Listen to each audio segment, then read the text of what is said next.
Fala galera, Dizascope, Douglas Gonçalves por aqui para mais um Dizascope Podcast. Estou muito animado que eu tenho 2 convidados à mesa aqui hoje.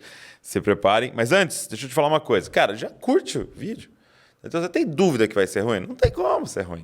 Entendeu? Já curte, já deixa, enquanto você está assistindo, deixa um comentário. Também se inscreve no canal, pega o link e manda para todo mundo. Quando você faz isso, o YouTube divulga muito mais. Então eu quero te incentivar a fazer isso. E uma forma de ajudar aqui o Dizascope, a gente tem lá a loja do Dizascope com os livros que impactaram a nossa vida, com bíblias.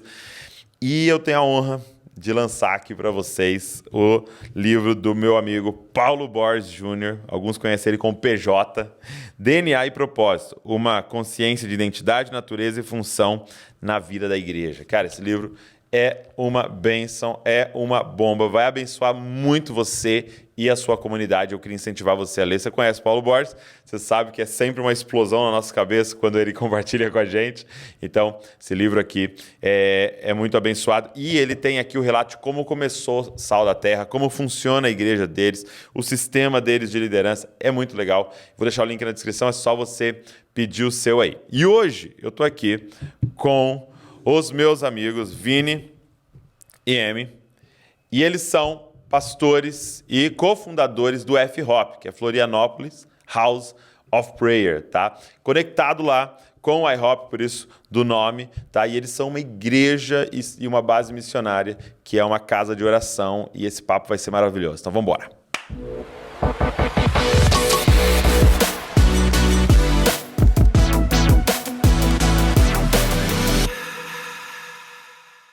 Meus amigos, Vini e Emi. Muito bom. Aqui. Obrigado por vocês estarem aqui. Prazer estar com você. Que alegria. Verdade. Que alegria. Foi um tempo incrível. Foi sim. Né? Eles já estão aqui há 2 dias com a gente, né? Sim. Vocês vieram para a gravação do último projeto agora do Diante do Trono, correto? Isso, começa amanhã. Essa manhã. E amanhã já tem gravação. É? É. E aí aproveitaram, vieram uns dias antes para estar com a gente aqui na família Dizascope para falar principalmente sobre oração. E eu queria começar perguntando isso, assim, né?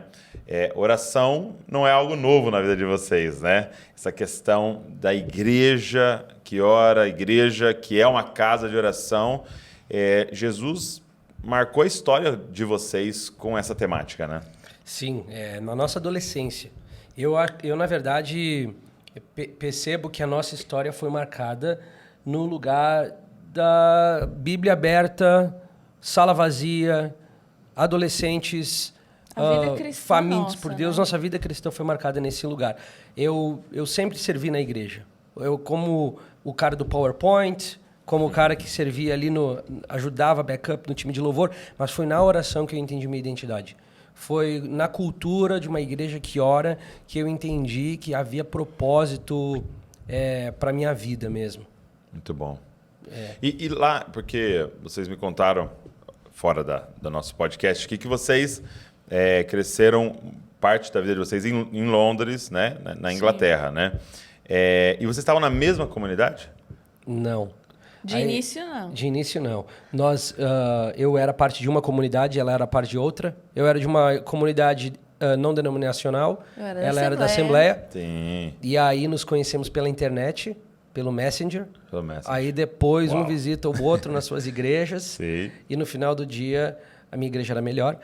Entendi. Tô brincando. Aí a gente foi juntos para a mesma igreja e foi lá que tudo aconteceu na nossa vida.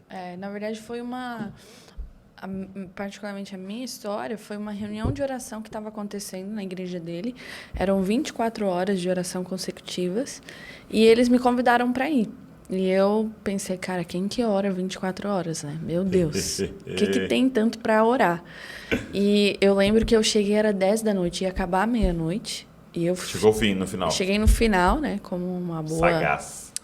Sagaz que sou. E depois ia ter pizza, né? Ia rolar pizza. Pensei, vou chegar um pouco mais cedo, vou dar uma de crente, né?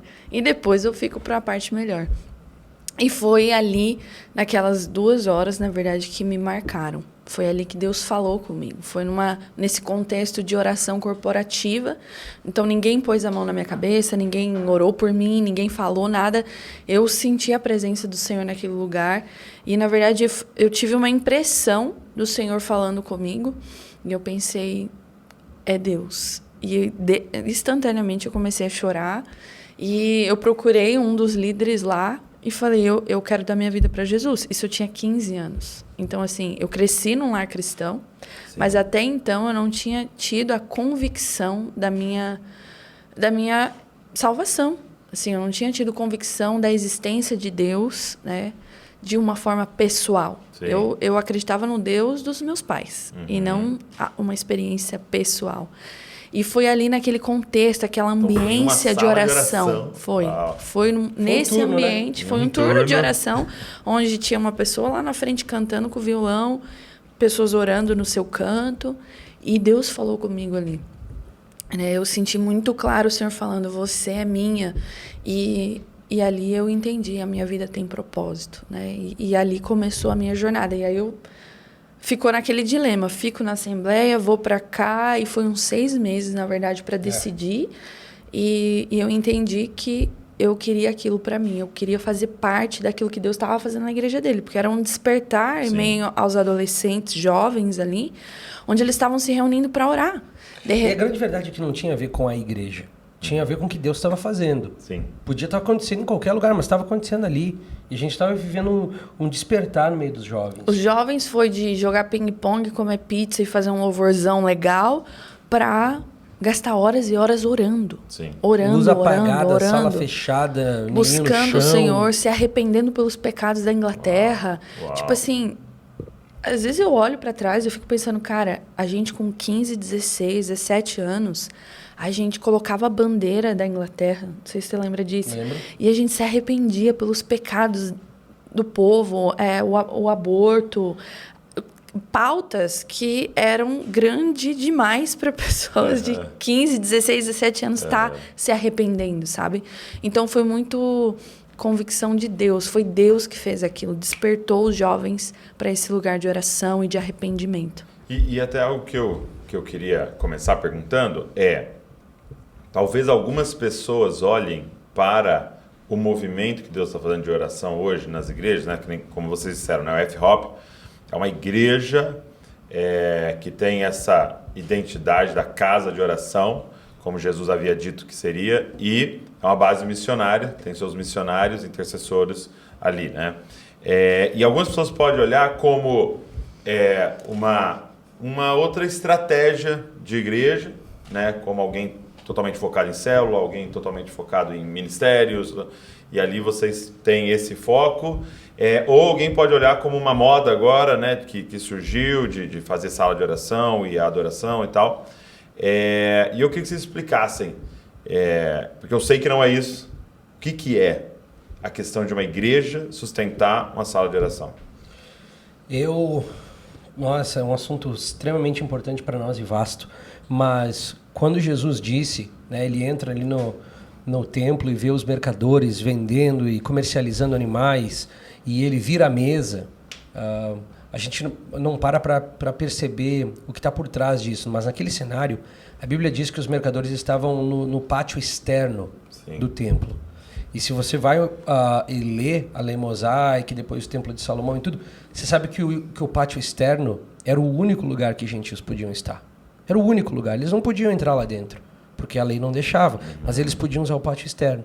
E esses caras estavam roubando das nações a capacidade de poder encontrar Deus. Casa de oração para todos os povos. Para todos os povos.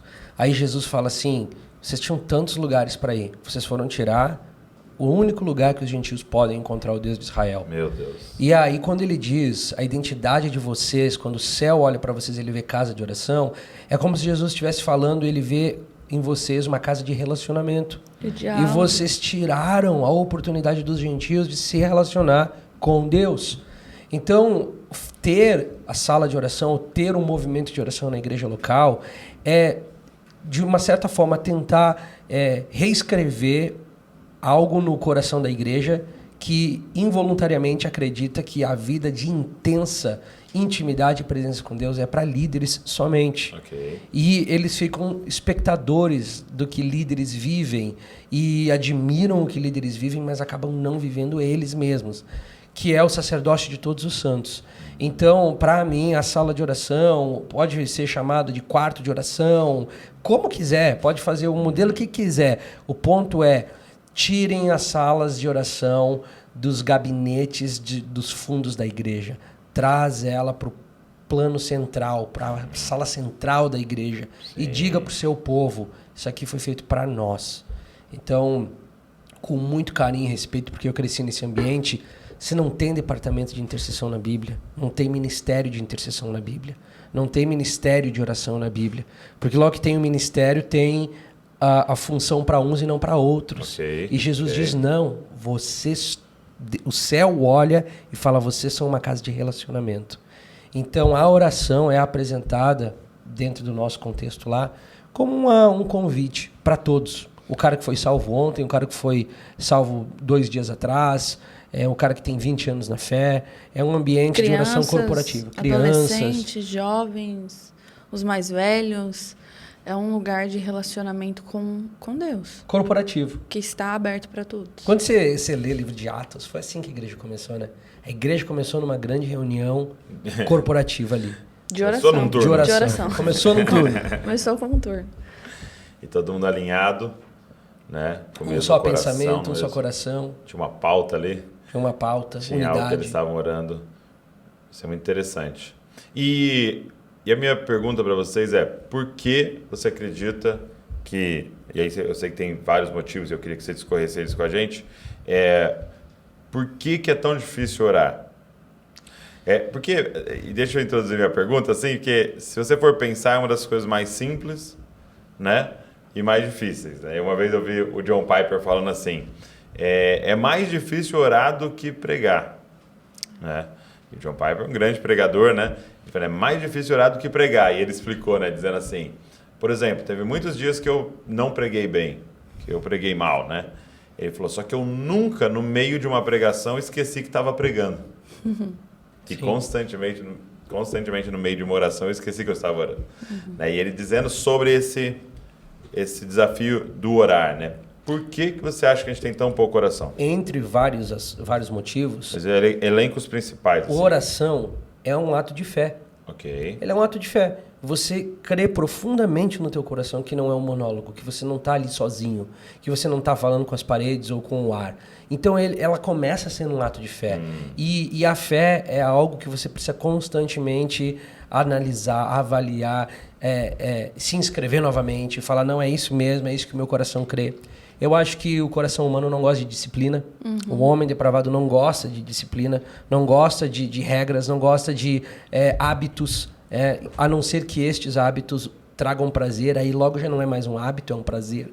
E a oração, a gente olha para ela e a gente esquece que ela é uma disciplina, em primeiro lugar. Eu não fui o melhor aluno da escola, eu não gostava de estudar, mas eu sabia que se eu não estudasse, eu não ia chegar em lugar nenhum. E a oração faz parte. Agora, eu acho que a gente também não encontra prazer na oração. Ok. Eu diria 2 coisas, e uma eu vou contar uma experiência que eu tive. Eu acho que a gente não se entrega tanto para a oração porque o resultado não é visível.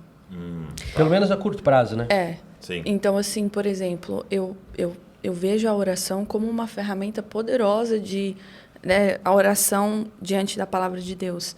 É uma ferramenta poderosa de discipulado.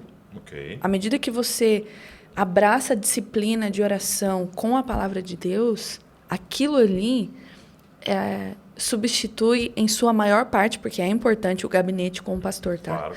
Mas vai evitar você de ter vários gabinetes, porque você foi discipulado à luz da palavra de Deus em diálogo com Deus.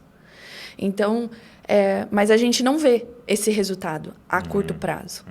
Então, existe algo que está sendo feito em nós, na oração ali de diálogo com Deus em intimidade, e também tem um lado de oração e intercessão onde a gente ora por outras coisas externas.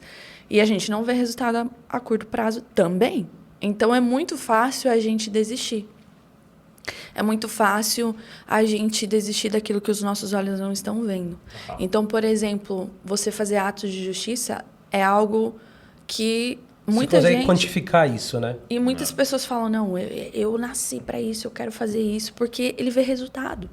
Ele dá de comer ao que tem fome. Ele tá vendo o cara comendo ali. Ele tá vendo o cara comendo. Ele dá de vestir aquele que não tem, ele vê aquele coração grato. Você pregar Jesus, você levar o evangelho, a pregação do evangelho, você vê o resultado que são as pessoas reconhecendo Cristo. Então, é mais fácil a gente se entregar a essas coisas, a pregação do evangelho, atos de justiça, mas o componente oração... não, eu não estou vendo resultado nisso aqui, então eu deixo para lá, né? E a oração, na verdade, é o fuel, né? É o combustível para essas outras duas coisas. Para a pregação do evangelho, para a expansão do evangelho, para atos de justiça com poder, porque não adianta nada eu só dar de comer e vestir se ali não tem o poder da transformação. E a oração, ela é o combustível para tudo isso. Então, a gente costuma dizer que tudo que nós fazemos lá na F-Hop, a oração é a espinha dorsal de tudo que nós fazemos. Se a gente vai fazer atos de justiça, vai ser a partir desse lugar de oração. Se a gente vai pregar o evangelho no shopping, nas universidades, vai ser a partir desse lugar da oração. Porque aqui nós vamos ser revestidos de poder. Jesus mesmo disse, esperem em Jerusalém. Né? Sejam revestidos de poder. Aonde? Orando. Buscando o Senhor. Então, eu vejo que a gente quer ir logo e a gente esquece do poder do lugar da oração. Okay. E o outro é que a gente esquece, que é o que o Vini falou, que é um diálogo e não um monólogo. Eu lembro de um dia que eu estava orando e eu estava falando com Deus a respeito das minhas necessidades. E eu tive a impressão do Senhor falando comigo, Amy, eu já conheço as tuas necessidades. Vamos falar de mim? Vamos conversar sobre mim, porque você não conhece. E eu tenho coisas para te revelar sobre quem eu sou. E foi ali que a minha vida de oração mudou. Isso eu era ali, tinha 16, 17 anos. E eu nunca me esqueço que eu estava orando Romanos 12. E o Senhor começou a me levar nesse lugar de contemplar as riquezas da glória de quem Ele é. Ali no versículo 11, vai falar quem é aquele que estava com Deus, que deu conselho a Deus, né? Nos últimos versículos do capítulo 11. E no capítulo 12, Paulo vai falar, porque Ele se fez conhecido, se apresentem com um culto racional a Ele. Lembrem de que Ele se fez conhecido e por isso vocês têm acesso agora a Ele. E ali a minha vida de oração mudou e eu comecei a encontrar prazer em ter um diálogo com Deus. Porque já não era mais sobre mim, sobre as minhas necessidades, por mais que é importante, mas se tornou mais prazerosa porque eu passei a conhecer a Deus. Já não é só no culto de domingo onde eu sento e ouço o pastor falar sobre quem é Deus. Eu posso conhecer Ele no lugar de oração. Eu posso conhecer Deus, eu posso sentar frente a frente com Ele e ter diálogo a partir da palavra de Deus. E os olhos do meu entendimento são iluminados e eu posso conhecer quem Ele é. Muito bom. Tem uma questão de Mateus 6 que Jesus está ensinando sobre oração, né? E ele fala exatamente desse problema, que não sejam como os fariseus, que oram nas esquinas das ruas para serem vistos pelos homens. E é interessante que Jesus, ele não tem problema de falar de recompensa. A gente tem. Não, eu não estou atrás disso, eu não quero. Vamos me chamar de interesseiro. E Jesus não tem problema com isso. Ele diz, olha, os fariseus, eles oram e eles querem algo. E o que eles querem é serem reconhecidos pelos homens. Pronto, eles já têm a recompensa deles. Eles vão ser vistos por alguém ali e aqueles caras que vão passar vendo eles orando ali nas esquinas, vão falar, uau, aquele cara é super espiritual. E aí Jesus diz, mas vocês não sejam assim. Quando vocês quiserem orar, entrem num quarto, fechem a porta e falem com o seu Deus que ouve, que vê em secreto. E aí ele acrescenta, porque o Deus que vê e ouve em secreto vos recompensará. Em algumas traduções até diz, vos recompensará publicamente. Então Jesus não tem problema com a recompensa da oração. Nós sempre fazemos o que fazemos porque a gente quer recompensa. Isso é natural do ser humano. E aí nós podemos abrir o olho e falar, peraí, então Jesus também deu promessas de recompensa. Então eu quero entrar numa vida onde eu quero provar as recompensas de uma vida de oração. E é recompensatório na visão de Deus, né? Muito bom.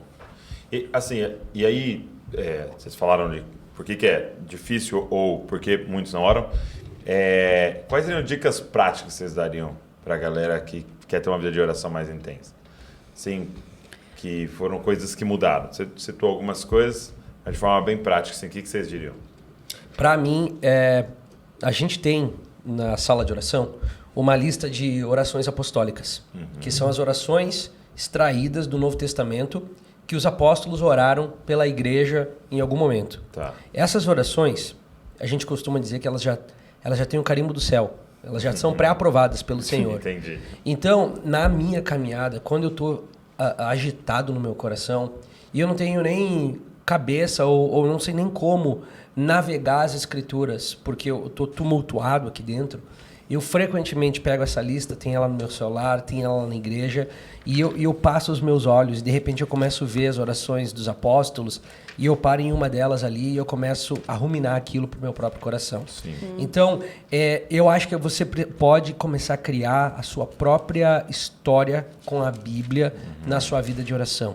Quais são os versículos que o Senhor falou outra hora que te encorajaram? Essa semana, a gente estava no carro, e falando sobre desafios da vida e tal, e nós nos lembramos da passagem que Jesus fala sobre os lírios do campo e as aves do céu.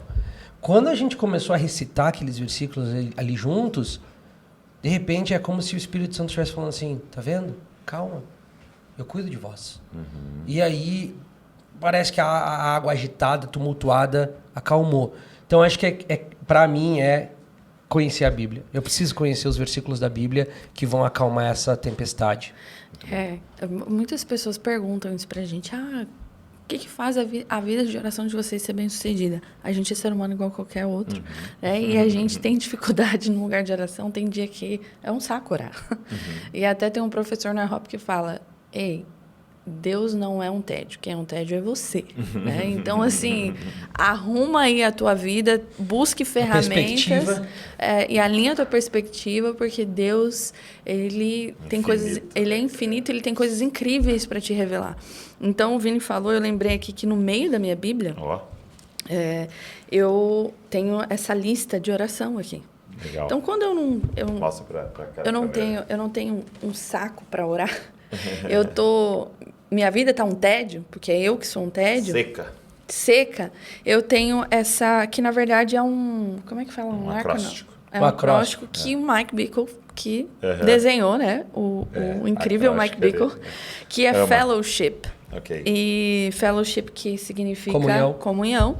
E eu coloquei e tem as letras F de temor do Senhor, fear of the Lord, E de endurance, que é perseverança, L de amor, L de luz da tua glória, O de one thing, de uma coisa, W de worthy, de digno, faz-me digno do meu chamado, S de fala, speech, H de humildade, I de insights unto intimacy, então revelação à intimidade. Revelação no lugar de intimidade, e P de paz e alegria. E para cada um desses tem vários versículos bíblicos.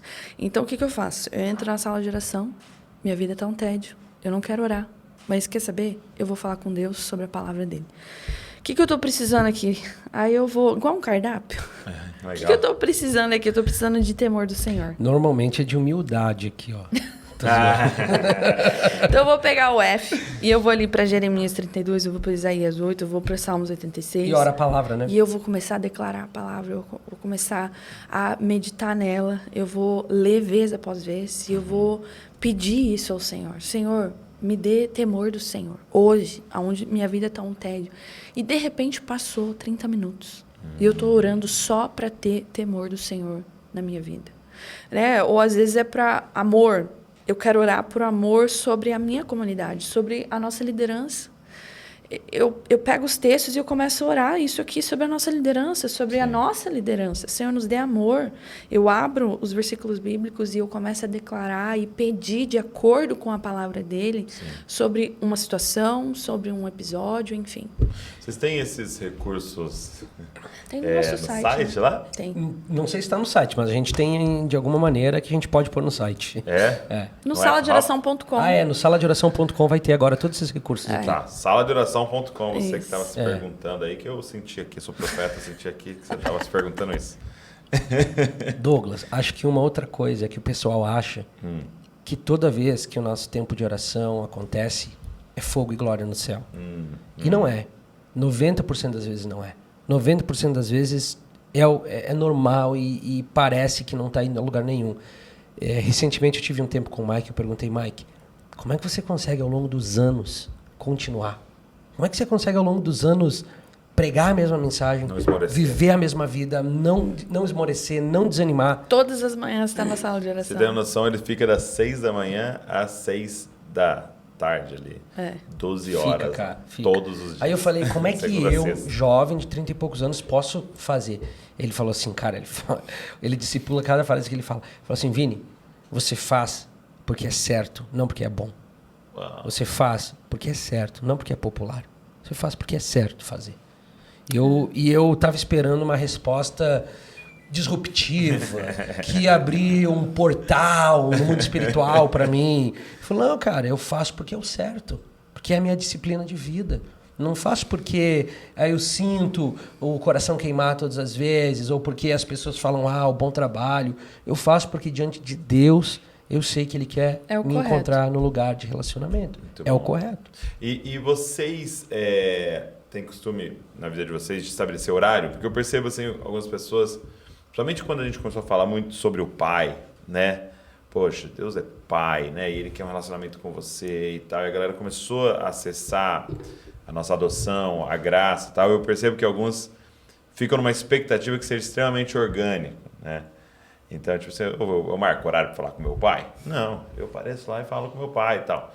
Como é que é essa questão para vocês do time, do tipo, cara, não, esse aqui é o meu horário que eu reservo na agenda e tal.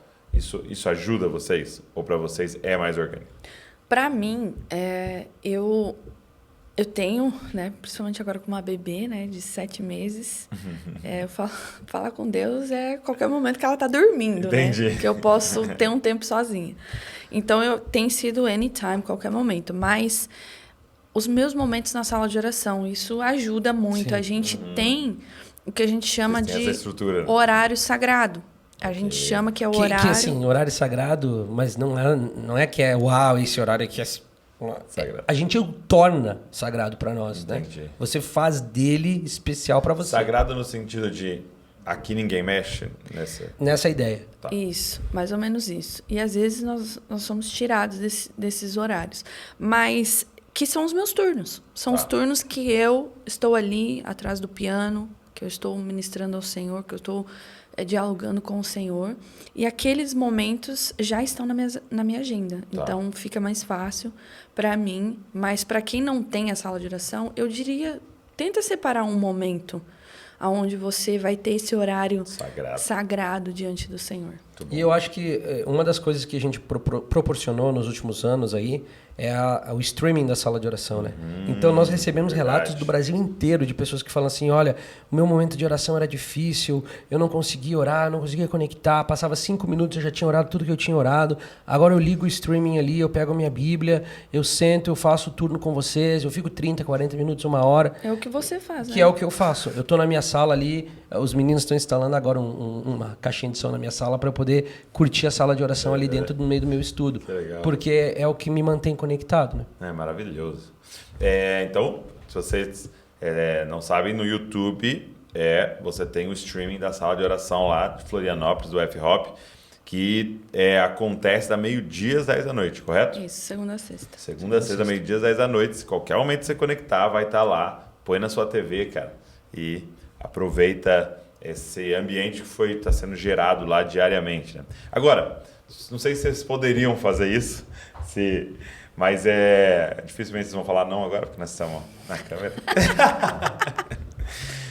Mas uma coisa que, assim, cara, mudou minha vida, assim, começar a ser mais intencional, e principalmente Kansas City, lá no IHOP, me ajudou muito, foi a questão do orar a Bíblia, né? E eu queria saber se vocês não poderiam dar, assim, um exemplo de como que isso funciona, né?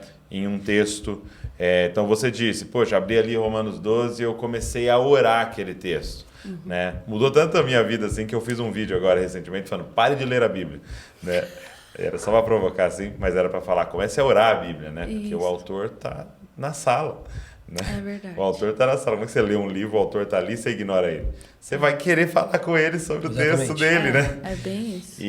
Mas se você pudesse dar um exemplo, assim, como que simular o seu diálogo a partir de um texto? O clássico é o Salmo 23. Salmo 23 é o Tá, clássico. vamos pegar o clássico que as pessoas sabem de cor ali. Ele vai dizer aqui, o Senhor é meu pastor, nada me faltará. No nosso tempo tanto de oração quanto de cantar a Bíblia, nosso exercício mental e íntimo sempre é ir cortando ali as frases em sessões e tentar entender o que está acontecendo aqui. O Senhor é meu pastor, nada me faltará. É bem claro, né? Então, se eu estou no meu tempo de oração e eu estou lendo Salmos 23, eu vou falar, Senhor, eu sei que eu não sou uma ovelha desgarrada. Eu sei que, embora eu me sinta só, eu me sinto desamparado, o Senhor é o meu pastor. Parece que as coisas faltarão, parece que a escassez quer dominar o meu coração, mas o Senhor disse que nada me faltaria. Aliás, o Senhor me leva por pastos verdejantes. Eu tentei outros senhores, eu tentei outros amores, eu não encontrei nenhum que me satisfizesse como você. Você me leva para águas tranquilas, não agitadas. A vida é de águas agitadas, mas o Senhor me leva para águas tranquilas. Eu peço nessa manhã, nesse momento, renova minha alma. Renova meu coração, me guia pelas veredas da justiça, não me deixa cair em buracos, no meu passo não seja vacilante. Eu te peço por amor do seu nome, que o Senhor me guie, que o Senhor me dê clareza, que o Senhor me mostre sua vontade. E quando eu tiver que andar por meio de dificuldades, o vale da sombra e da morte, onde o medo vem, onde a angústia vem, onde o Senhor não poupa a minha dor, eu te peço, me ajuda a não temer mal nenhum, porque eu sei que o Senhor está comigo, o Senhor está me conduzindo, o Senhor está me tranquilizando. Isso aqui eu faço no meu devocional. Né? Agora, se eu estou fazendo um momento de intercessão, eu pego, leio o versículo, fecho meus olhos aqui, vou para a oração, mas normalmente pego uma frase, que é o que a gente faz na sala de oração, que daí eu vou lá para Efésios, por exemplo, Efésios 1, 16, 17, ou Efésios 3, 16 a 19, e aí eu oro o seguinte. E eu acho que Efésios é uma oração incrível, porque ela é um coringa, né? O Paulo diz lá que ele não cessa de dar graças por vós, lembrando-me de vós nas minhas orações, para que o Deus do nosso Senhor Jesus Cristo, o Pai da glória, vos dê o espírito de sabedoria e de revelação no pleno conhecimento dele. Então eu chego para o Senhor e eu falo, Senhor, eu te peço, nesse momento em que os meus olhos estão ofuscados, em que eu não vejo, eu não consigo entender nem perceber, me dá o espírito de sabedoria e revelação. Que o Espírito Santo venha sobre a minha vida agora e me mostre a vontade de Deus, me revele o Pai, me revele o Filho, abre os meus olhos espirituais. Aí lembro de Apocalipse, eu estou falando aqui, lembra de Apocalipse, que o Senhor daria colírio para os olhos. Então eu peço, Senhor, me dá colírio para os olhos, para eu ver no mundo espiritual, para eu ver o que o Senhor está fazendo, para eu entender a tua vontade sobre a minha vida. E aí você vai indo. E a chave de orar a palavra é isso, que quanto mais, porque né, é uma vida. Então, imagine, todo dia você orar uma porção da palavra. Existe um hard drive, né, um HD que vai sendo preenchido pela palavra de Deus. E aquilo vai se tornando, na verdade, o seu vocabulário de oração. E ele lembrou de Apocalipse. Por quê? Porque ele, em algum momento, já deve ter orado isso, já deve ter meditado nisso. Então, você vai ver que a Bíblia, os versículos estão ligados, né? Totalmente.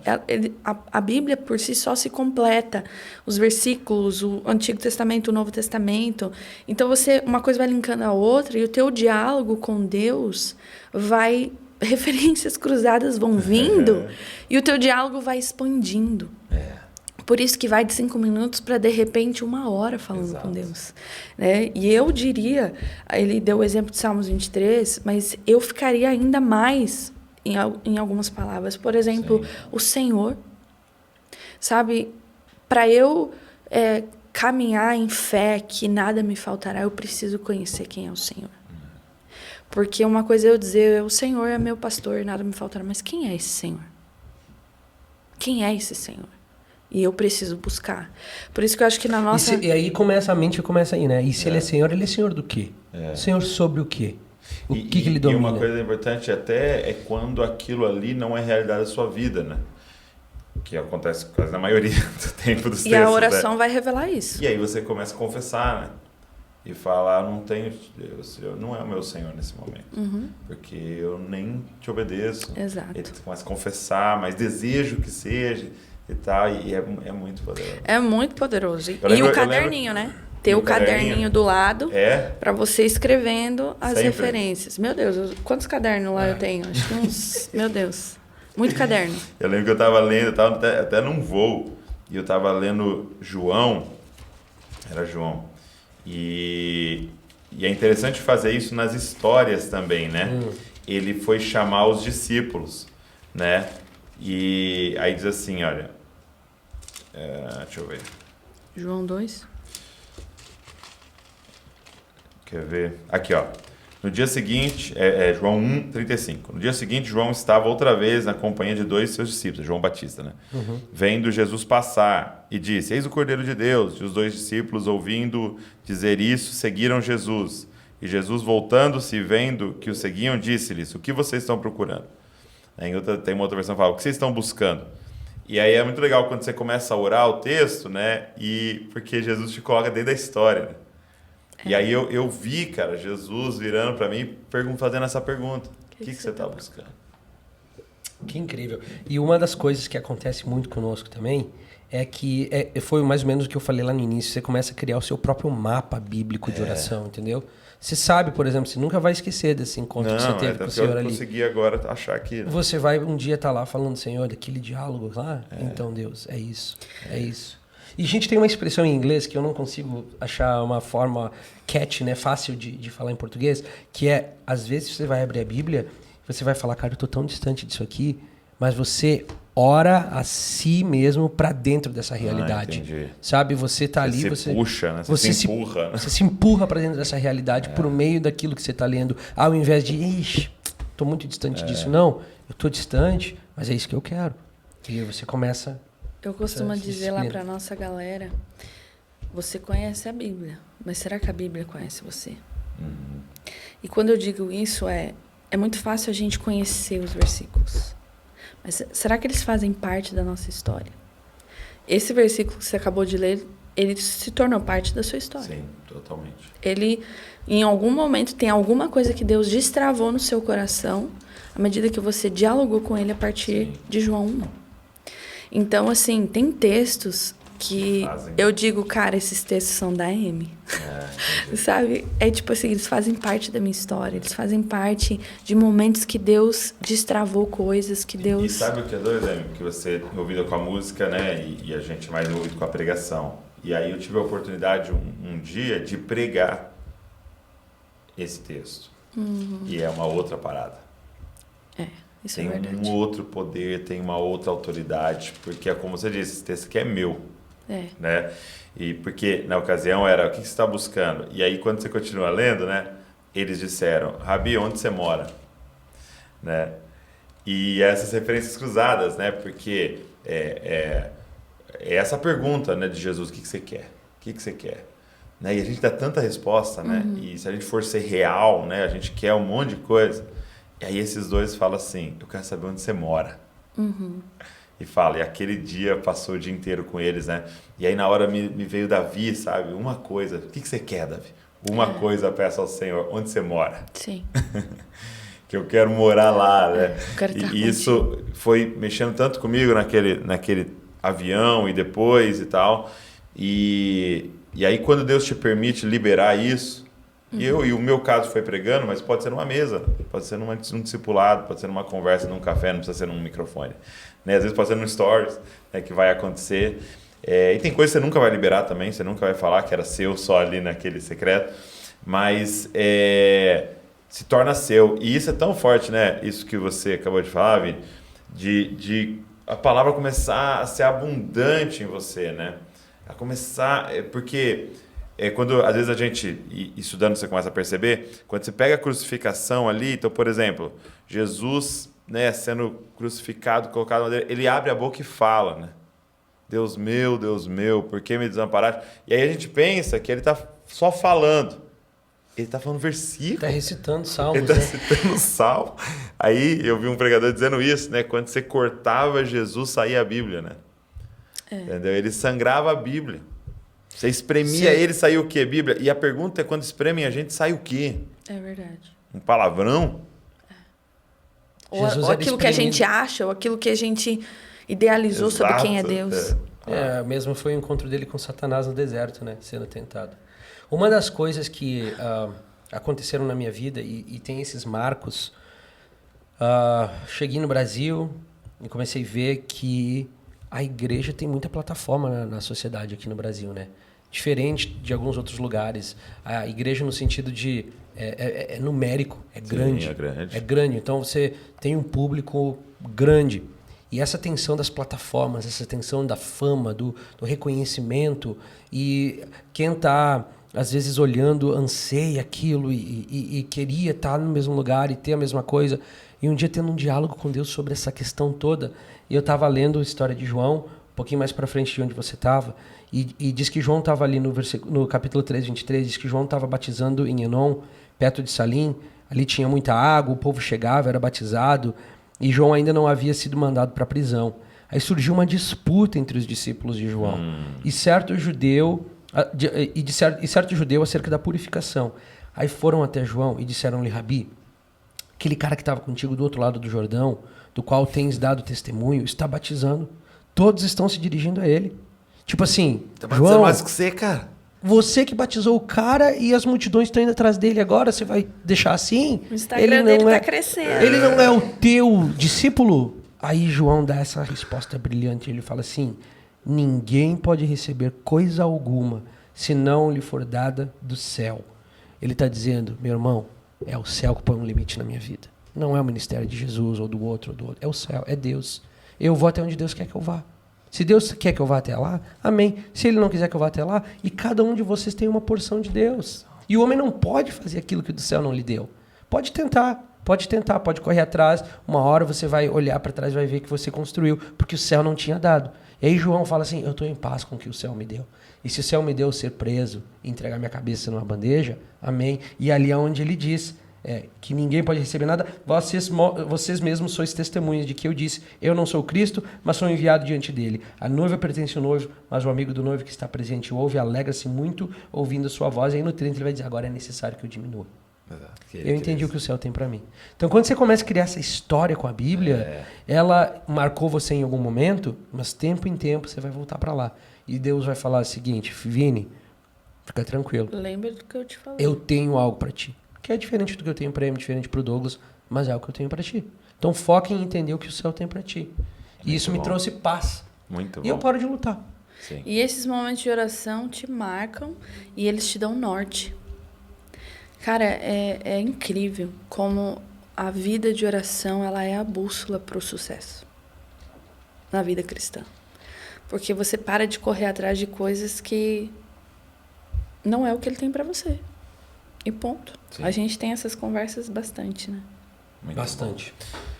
Muito bom. Obrigado. Eu queria fazer uma outra pergunta para vocês. Agora, indo mais para... A gente falou bastante, vamos dizer assim, do indivíduo orando, mas eu queria comentar um pouco mais também sobre a igreja que ora. E eu percebo que no IHOP, no F-Hop, em vários lugares que tem a sala de oração, está muito conectado com a mensagem do fim dos tempos. E talvez as pessoas não saibam, eu queria que você desse uma explicação sobre isso. Por quê? Oração, a sala de oração, a casa de oração tem tanto a ver com o clamor Maranata e a volta de Jesus? Na verdade, as orações do Novo Testamento também tem muito a ver com isso, né? Que os discípulos acreditavam que por meio das suas orações, por meio da sua busca, eles se alinhavam com os planos do céu. Mas foi deixado no nosso coração um buraco de ansiedade pela volta de Jesus. Em uma das suas interações, os discípulos de João chegam até ele e falam assim: Senhor, nós seguimos João e os discípulos de João todos lavam as mãos, jejuam, fazem toda a lei, e os teus discípulos não. Como assim? Aí Jesus responde para ele: podem os convidados do noivo jejuarem e lamentarem enquanto o noivo ainda está com eles? Daí ele fala assim: mas eu vos digo, o noivo em breve será tirado. E aí então lamentarão, e aí então jejuarão, e aí então terão ansiedade pelo retorno dele. E ali Jesus inaugura essa ferida de amor no coração dos discípulos. Entendi. E ele diz, a partir de agora, eles vão ansiar. A partir de agora, eles vão esperar. A partir de agora, eles vão pedir, eles vão querer. E ali, para mim, aquela passagem é tão especial, porque eu falo para o Senhor não me deixa curar dessa ferida de amor. Não me deixa curar dessa ferida de ansiedade. Fere no coração, né? Me fere aqui, me deixa ferido até que o Senhor volte. Então eu acho que existe um anseio plantado pelo próprio Jesus ali, onde ele diz, fica tranquilo, discípulo de João. As coisas não vão ser para sempre assim. Esses meninos que você está vendo aqui correndo e fazendo milagres, e jogando água para o céu, e jogando vinho para o céu, e festejando, não vai ser sempre assim. Uma hora eu vou ser tirado e eles vão para uma jornada de profundo anseio e lamento pela minha volta. E ali inaugura o que eu acredito, esse clamor que vai culminar lá em Apocalipse, quando o Espírito e a noiva dizem vem. É uma noiva ferida de amor por todos esses anos. É uma noiva que anseia a volta do Senhor por todos esses anos. E fazer isso no ambiente corporativo nos fortalece, nos une, nos dá perspectiva de longo prazo, de fazer isso como corpo, como família. E aí, o outro lado dessa resposta, que se exigiria mais tempo, é todo o fator escatológico do desenrolar do fim dos tempos e como a igreja é parceira do Senhor enquanto ele libera os mandamentos dele, os selos, as taças, as trombetas, os juízos sobre a terra, e a igreja que leu a história e conhece a história sendo co-participante daquele momento com o Senhor. Então tem várias coisas que acontecem dentro da oração corporativa do Novo Testamento. Muito bom, muito bom. Então, algo que eu percebo falando constantemente era da questão das taças, né? Então, eu acho que isso é um combustível tão grande, né, para a nossa vida de oração. Como você disse, às vezes a gente fica sem ver os resultados, né? E aí, quando você começa a ler Apocalipse, você vê... Opa, peraí. Olha minha oração lá, né? Apocalipse 5:8.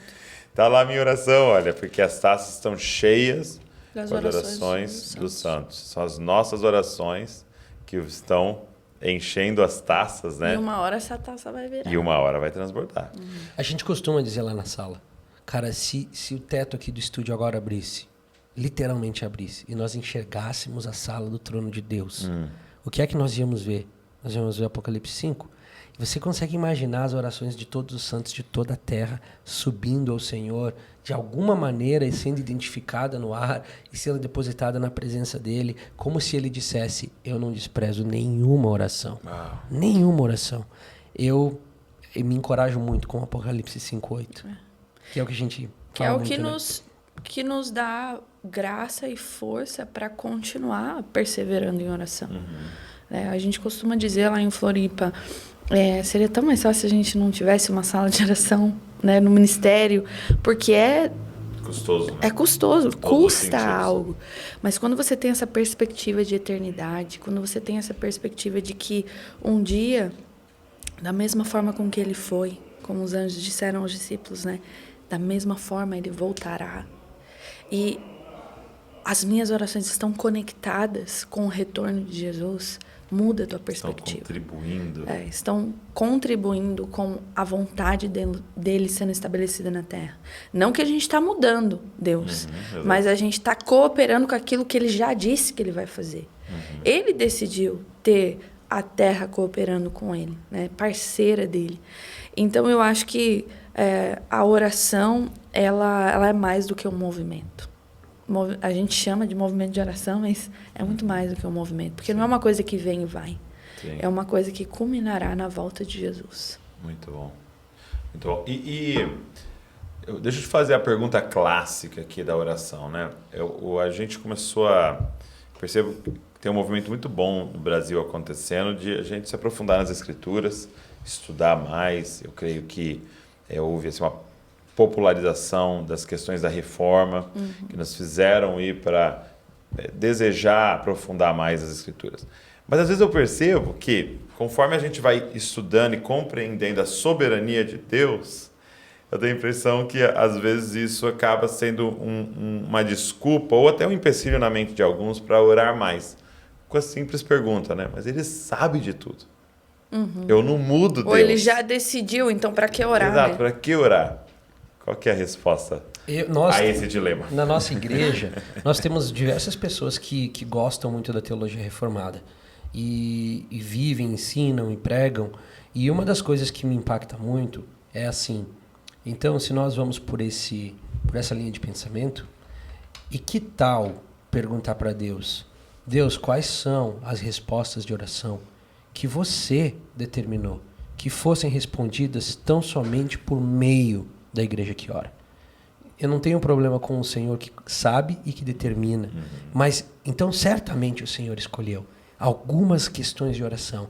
E o Senhor disse no seu conselho santo, estas virão por meio da igreja intercessora e a igreja que pede, que ora. Eu quero essas. Eu quero acessar essas aqui. Eu quero entender no teu plano divino como é que eu posso contribuir para a tua soberana vontade, não como quem precisa de mim. Mas se você é um artilheiro indo fazer um gol, eu quero estar na torcida, e eu quero estar gritando, e eu quero estar vibrando, e eu quero estar dando todo o meu amor e carinho para o que o Senhor está fazendo na terra. Então, eu acredito que o Senhor tem orações e respostas de oração que Ele estabeleceu, que viessem à realidade por meio do muito pedir, do muito clamar, do muito interceder. Porque você vê isso do Velho ao Novo Testamento. Nossa, a Bíblia está Tempo cheia inteiro. dessas orações. Você vê uma interação de Deus com Ezequiel, fala assim, olha só, eu estou procurando alguém aqui na terra que vai se colocar na brecha entre eu e a cidade. Mas eu não encontrei ninguém. Então, Ele quer fazer? Eu quero. Ele vai fazer? Eu quero, mas eu não estou encontrando ninguém. Cadê? Uau. Tem alguém aí? E ele fala assim, então, por isso eu derramei a minha ira. Por isso eu derramei a minha justiça. Daniel é muito claro isso também, né? Daniel, Ele Daniel lê, 9, discernir Daniel o 10. tempo. Que Falta agora. Naquela época que a gente estava se arrependendo pelos pecados da Inglaterra, era por causa de Daniel. Você pega ali Daniel e ele começa a falar assim, eu lendo os escritos do profeta Jeremias, entendi que os anos do Muito cativeiro doido de isso. Israel É muito tinham doido. chegado ao fim. Então, imagina ele tá lendo as profecias e ele fala, cara, eu estou vivendo o ano do término do exílio. E ele fala o seguinte, Deus, me perdoa e perdoa o pecado do meu povo. Ele começa a entra em entrar em intercessão de arrependimento pelo povo de Israel, para que Deus, então, agora, Deus, o Senhor prometeu que era o fim. Então, eu estou me posicionando aqui em arrependimento. Libera, Senhor, libera o povo do exílio, libera o povo da escravidão. E é uma parceria com a vontade de Deus. E aí, né, pra galera que tá nos ouvindo, assim, você pensar, então, que um anjo é liberado, né? Ah, sim.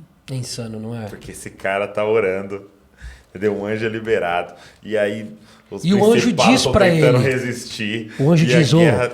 quando você começou a orar, lá do céu saiu uma ordem. Lá do céu saiu uma ordem. E um anjo foi enviado. Eu vim aqui só para te... E olha o que o anjo fala aqui. Eu vim, fui impedido, lutei, cheguei. E o que a mensagem é? Você é muito amado. A mensagem é essa. Eu vim para te dizer que você é muito amado pelo céu. Então, E, cara, olhar para essas coisas eu não tem acho como... que assim, né? Só pra gente colocar um contexto pra galera, né? Você pensa num cara que, queira ou não queira, é um escravo. Apesar de ter suas posições Ele é um importantes. súdito do rei. Ele tá fora da terra dele. Viu a família dele, vários deles serem assassinados, maltratados e tal, porque né? Muitos comentaristas dizem que ele foi castrado. Você pode ver que não tem geração de Daniel, né? Você não tem os filhos de Daniel, porque ele provavelmente trabalhava ali dentro. Então, alguns comentaristas dizem isso.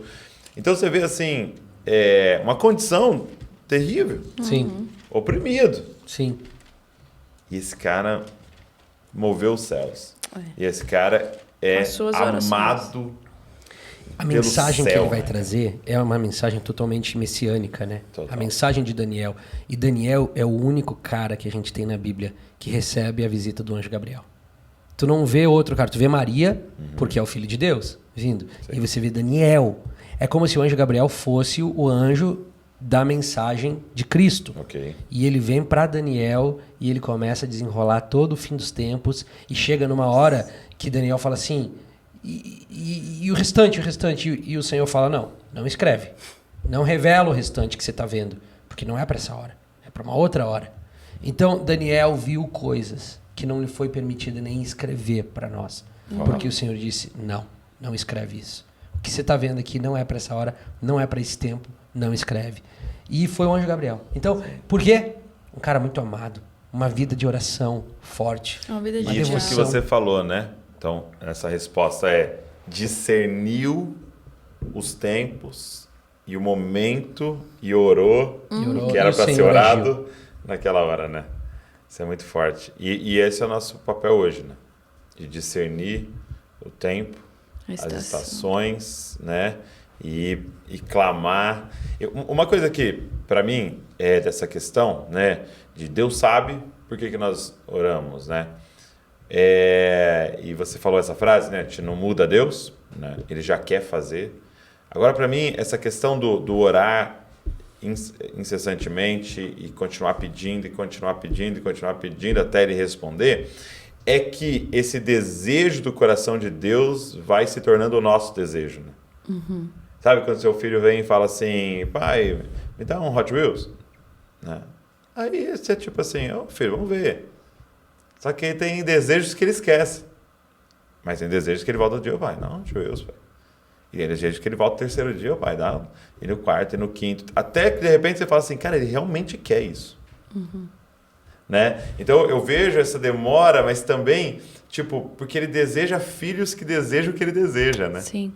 E aí isso vai sendo gerado em você. Primeiro dia, faz Deus. Segundo dia, faz Deus. Salva a Bragança Paulista, salva a Bragança Paulista. Quinto dia, primeiro ano. E de repente, mano, o seu coração e o dele estão alinhados no que você quer, né? E ele responde. Isso me lembra muito de João 15, né? A respeito de nós temos os ramos que estão ligados nele, que é a videira.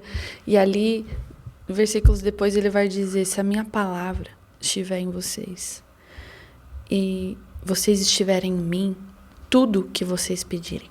Não está falando algumas coisas. Tudo que vocês pedirem será dado. E ali ele estava falando com os discípulos, nós precisamos estar em concordância. Se as minhas palavras estiverem em vocês, se vocês estiverem em mim, se vocês conhecerem o meu coração. E o lugar de oração é isso, é conhecer o coração dele, é conhecer as promessas dele. Daniel foi um que conheceu. Ele estava no lugar certo na hora certa, mas ele também conhecia. O que adiantava ele estar no lugar certo na hora certa sem conhecer as promessas de Deus para o povo de Israel? Então, ali, à medida que a vida de oração ela é cultivada ao longo dos anos e a gente passa a palavra de Deus habitar em nós e nós entrarmos em concordância com Ele, eu imagino um cordão umbilical celestial, assim, sabe? Acabei de ter filho, então... Você tá com essa figura. Tipo assim, os nutrientes da mãe vai para o filho. E se eu estou conectada em Deus numa vida de diálogo, o que Ele sente, o que Ele ama, o que Ele odeia vai ser o que eu amo, o que eu odeio. E a minha boca vai professar, vai pedir, vai clamar por aquilo que está conectado. Nesse cordão. E não tem, acho, coisa melhor do que você dar o presente pra alguém que a pessoa quer muito. Que ele quer. Que é muito, cara. Você pode chegar com alguma coisa e a pessoa fala, poxa, muito obrigado, valeu. Agora, se você sabe que ele muito quer, vai ter um impacto diferente, né? Então, Deus pode fazer sem a gente querer. Sim. Mas se nós estivermos desejando, eu vou falar assim, cara, eu sei que eu pedi pro meu pai e ele me agraciou. Muito bom. Agora, eu também quero dizer só o seguinte, antes de terminar esse ponto. Eu acho que essa é uma pergunta que não tem resposta precisa e concreta. Sim. Essa é das tensões da as palavra, tensões né? da vida cristã, da teologia, porque eu já cansei de ouvir histórias, de testemunhos absurdos, que eu só acredito porque eu sei que a pessoa que está me falando é honesta e íntegra, de coisas que pediu e o Senhor fez e parecia insano e aconteceu. Então, nós temos vários precedentes bíblicos para isso, principalmente no diálogo de Deus e Moisés. Moisés, cansei do povo. Não, Deus, que isso? Não, mas e a sua promessa e o que seu dirão nome? os povos a respeito do Senhor? Não, vou matar todo mundo. Lembra-te das tuas promessas. Não, lembra, Senhor, prometeu, Deus. Aí um dia Moisés quer desistir. Moisés fala, Deus, cansei do povo que você me deu. Moisés, vamos lá, cara. Lembra de onde eu te tirei, lembra o que eu te falei. Então, é essa amizade de um momento, a vontade do pai, de Moisés, esse diálogo, esse relacionamento, e enfim, a história a gente conhece. Muito bom. Deixa eu fazer uma pergunta. Você já ouviu o Mike Bickle contando uma experiência que ele teve de ir para a sala de oração num dia comum e ele chegar e o som tá explodindo de alto? Você sabe contar ela? Vou contar ela. Ela foi antes de ele chegar na sala de oração. Ele ainda era pastor da Metro Fellowship Church, lá em Kansas. Porque eu quero que você conte para que você tenha noção daquilo quando a gente acha que é um momento chato de oração nossa, né? E acredito que era uma reunião de oração de um sábado de manhã, que eles faziam toda semana. Aquelas que, poxa, vou de novo mais uma semana para a sala de oração. Ele estaciona o carro no estacionamento e ele está preocupado que o som vai incomodar a vizinhança. E ele está até meio ansioso de entrar logo lá e ver o que está acontecendo. Ele estava ouvindo um som absurdamente muito alto, né? som, louvor alto, pessoas cantando alto. E de repente ele corre para dentro da igreja e não tem ninguém tocando nada. Não tem ninguém cantando, não tem ninguém no som. Tem algumas pessoas orando, 3, 4 pessoas orando ali. E o Senhor, de repente, falou com ele: você não tem ideia do barulho que essas orações fazem no céu. Você não tem ideia do que eu libero quando vocês na terra se reúnem para orar. Então, meu irmão, aquele testemunho que o Mike teve foi combustível e é combustível para ele até hoje. Uau. Ele pode estar em qualquer reunião de oração, uma entusiasmada, pode parecer uma não. tédio, mas ele tá lá. Porque eu lembrei dessa história porque talvez Daniel tava ali, cara. Um dia qualquer. Sem sentir arrepio, ele tava ali, Senhor, a palavra diz isso. Senhor, chegou o tempo. Não, mas você já parou pra pensar tudo. que a batalha que acontece no segundo céus dura pra caramba? Entendeu? Não foi 2 minutos de batalha. Então, provavelmente, Daniel já tinha até parado de orar. Já tinha até acabado o tempo de oração dele. A batalha tá acontecendo. Talvez o Daniel vai orar depois. E, onde você começou a orar? Rolou lá uma parada tal. A resposta não é nem de agora. É de antes. Demais. E uma última pergunta que eu queria fazer para vocês antes da gente encerrar. Quando você pensa em sala de oração, né, talvez alguém que nunca viu, se surpreende ao chegar lá e ver tanta música. Né? E a sala de oração ela é composta dessa dinâmica da oração, né, intercessão e da música, da adoração. E com tantos músicos e tal. Por que a sala de oração tem música? Bom, a gente vê isso em Apocalipse 5, ali a descrição da sala do trono. Né? A gente vê primeiro algo no céu, e o Vini pode falar um pouco de Davi, mas você vê os 4 seres viventes, os 24 anciãos, e eles têm nas suas mãos harpas e taças. A harpa que representa a adoração, música, e você vê os cânticos responsivos ali na presença de Deus, onde os 4 seres viventes cantam algo e, de repente, os 24 anciãos lançam suas coroas e declaram, né, de forma responsiva aquilo que os 4 seres haviam acabado de cantar e declarar a respeito de Deus. Então você vê essa dinâmica de cânticos responsivos na presença de Deus. Deus é um Deus musical, Deus é um Deus que ama, né? Sofonias vai dizer que ele canta sobre a terra. Então, assim, Deus ama música, Deus ama melodia, Ele criou melodia para a sua glória. E isso acontece agora mesmo na sala do trono, juntamente com as orações dos santos. Então, a gente falou aqui, né, dessas taças que estão sendo cheias das orações dos santos. E isso está misturado com esses cânticos responsivos. Então, à medida que as nossas orações se achegam a Ele, preenchem essas taças de ouro. Ao mesmo tempo, existem cânticos, melodias, adoração, reconhecimento de quem Ele é, dia e noite e dia, sem cessar. Essa é a atmosfera da sala do trono. E aí a gente vê Davi, né, em Salmo 63. Não sei se você quer falar um pouquinho. Não, eu queria mencionar 1 Crônicas 23, que é para nós também uma base bíblica disso, que quando Davi já é velho, diz ali em 1 Crônicas 23, sendo pois Davi já velho e cheio de dias, fez a Salomão seu filho rei sobre Israel, e reuniu a todos os príncipes de Israel, como também aos sacerdotes e levitas. E foram contados os levitas de 30 anos para cima, e foi o número deles, segundo as suas cabeças, 38.000 homens. Destes havia 24.000 para promoverem a obra da casa do Senhor, e 6.000 oficiais e juízes, e 4.000 porteiros, e 4.000 para louvarem ao Senhor com os instrumentos que eu fiz para o louvar, disse Davi. Davi fez instrumento. Tá entendendo? Fez instrumento. Os caras, 4.000, para louvarem ao Você Senhor. imagina o seu ministério de louvor e adoração com 4.000 integrantes. Nossa. Imagina. E aí ele Seria lindo. coloca 4.000 caras e ele diz, olha, o trabalho de vocês... Abre aquela porta ali. Dá uma olhada no que eu construí. Imagina os caras entrando lá. Centenas de instrumentos musicais lá dentro. Peguem esses instrumentos e o trabalho de vocês agora vai ser... Vai para a casa do Senhor e louvem Ele. Esse é o papel de vocês.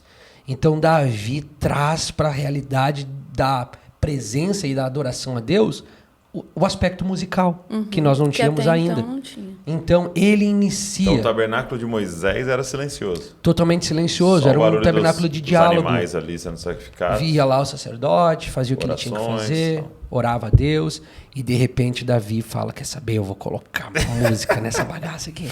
Vou colocar instrumento, vou botar os caras. bagunçar um pouquinho E mais aqui. pra frente, ele vai dizer aqui, em 1 Crônicas 23, que Davi os divide em turnos.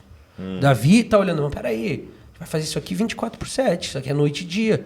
Ó, os filhos de Eliezer, os filhos de Gerson, os filhos desse, os filhos daquele, cada um de vocês vai pegar um turno, pega esses instrumentos e a gente vai manter o fogo no altar sem se apagar. Por quanto tempo foi isso? Cara, eles seguem. A gente depois tem o tabernáculo de Salomão. Eles continuam a adoração até que o povo é levado ao exílio mais uma vez. Cessa a adoração a Deus. E mais tarde, então, a gente vai ter Esdras, Neemias, Zorobabel indo para o rei Ciro, indo para Dário, para trazer de volta, então, o povo para o lugar da adoração e reestruturar o lugar da adoração. Você vê, na verdade, 7 ondas, né?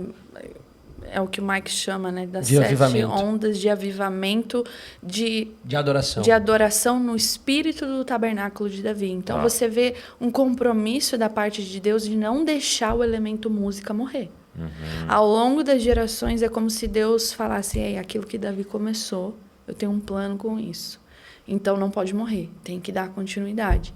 E aí você vê geração após geração se colocando diante de Deus, Zorobabel, Esdras, Neemias. Não, o legal é que quando Neemias vai para reconstruir a cidade caída, Jerusalém, a primeira coisa que eles fazem é reconstruir o templo.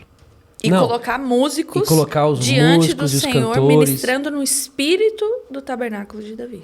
Então é doido como Davi marcou a história de Israel. Porque você pensar no tabernáculo de Moisés, né? Você tem ali o pátio, aí você entra, aí você tem o lugar santíssimo, com a arca e tal, e um cara entrando ali, vendo aquilo uma vez no ano, né? O sumo sacerdote. Por meio de sorteio ainda. O cara era Davi é sorteado. maluco, né? Davi é Não, maluco. vou pôr todo mundo ao redor da arca. Mas se não vai morrer? Morreu. Davi foi doido, né?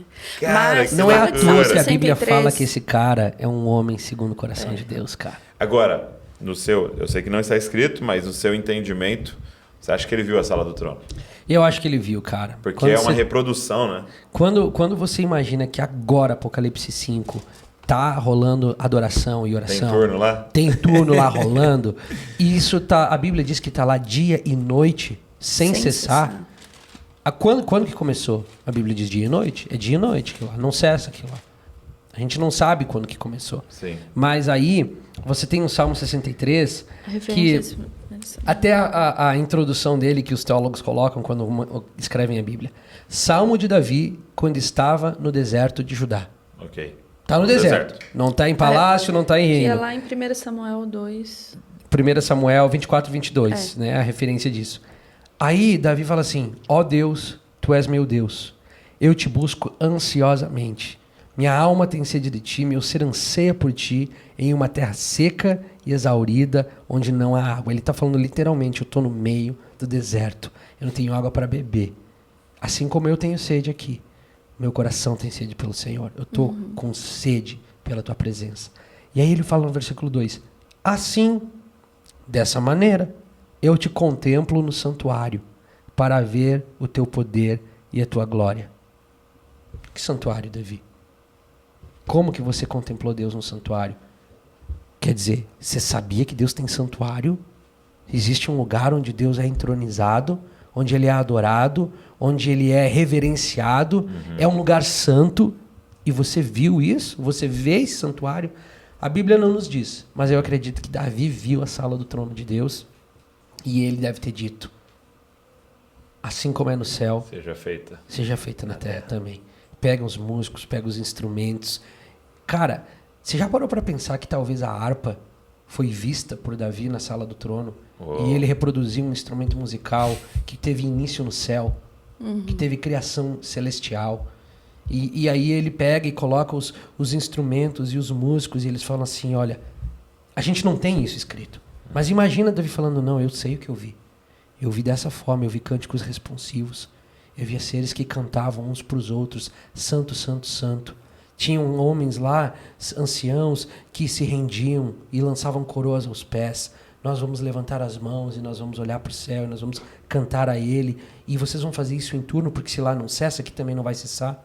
E aí quando terminar um, vai vir outro, e vai vir outro, e vai vir outro. A Bíblia não nos dá esses relatos. Mas você tem que, no mínimo, questionar de onde surgiu a ideia de trazer música. E por que Deus aprovou, né?